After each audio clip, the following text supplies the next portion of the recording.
देश के आम बजट में वित्त मंत्री निर्मला सीतारमण ने एंजल टैक्स पर बड़ी राहत देते हुए इसे पूरी तरह खत्म करने की घोषणा कर दी है। बता दें कि इस टैक्स को खत्म करने की मांग 12 सालों से आ रही थी।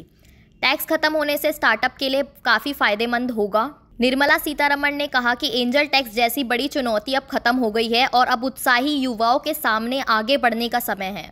जानिए एंजल निवेशक कौन होता है। बता दें कि छोटे स्टार्टअप या एंटरप्रेन्योर के लिए एंजल इन्वेस्टर वित्तीय मदद उपलब्ध कराते हैं।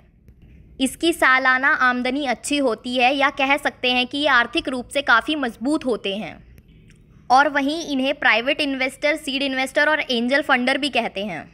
क्या है एंजल टैक्स? आइए बताएं आपको क्या है एंजल टैक्स। बता दें कि एंजल टैक्स 2012 में लागू हुआ था। ये टैक्स उन अनलिस्टेड बिजनेस पर लागू होता था जो एंजल निवेशकों से फंडिंग हासिल करते थे।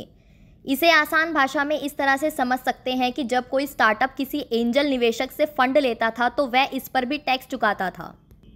ये सारी प्रक्रिया आयकर अधिनियम 1961 की धारा 56(2) के तहत होती थी। सरकार ये टैक्स क्यों लाई थी? सरकार का मानना था कि इसके जरिए वह मनी लॉन्ड्रिंग पर रोक लगा सकती है।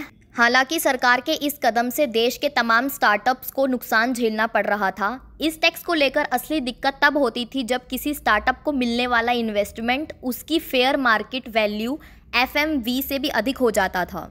ऐसी हालत में स्टार्टअप को 30.9% तक टैक्स चुकाना पड़ता था। अभी जो है इस टैक्स को खत्म करने की मांग उठी थी। एंजल टैक्स खत्म करने से होगा ये फायदा। एंजल टैक्स खत्म होने से स्टार्टअप के निवेशक का बेहतर ढंग से नकदी की व्यवस्था कर सकता है और बता दें कि इससे स्टार्टअप को आगे बढ़ने में मदद मिलेगी।